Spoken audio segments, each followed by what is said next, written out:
hear that. Saunton is very unspoilt. It's very authentic and traditional links, and it really is a piece of land that probably is now as it was when the courses were designed over 100 years ago. Nothing much has changed.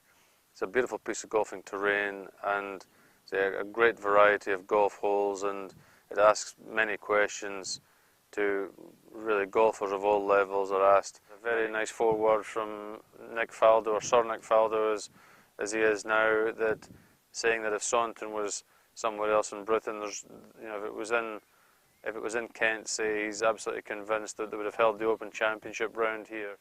14 is just a very severe par 4. It's pretty much on the boundary of a par 4 length. It's playing in excess from the back tee it's in excess of 450 yards.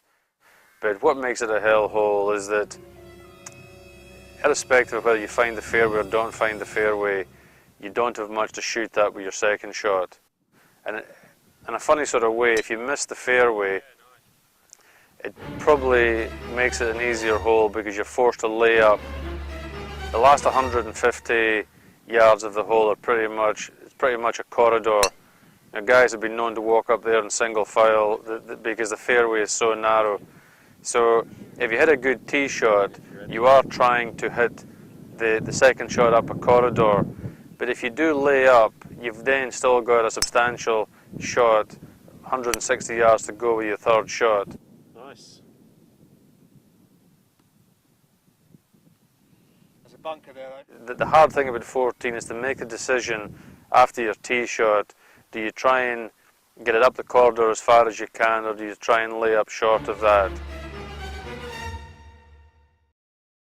The 14th hole has ruined many a card, and it's really a combination of the sort of very severe bunker on the right, or many unplayable lies which lead to lost balls up the left. It really is almost like it's like half a runway up there.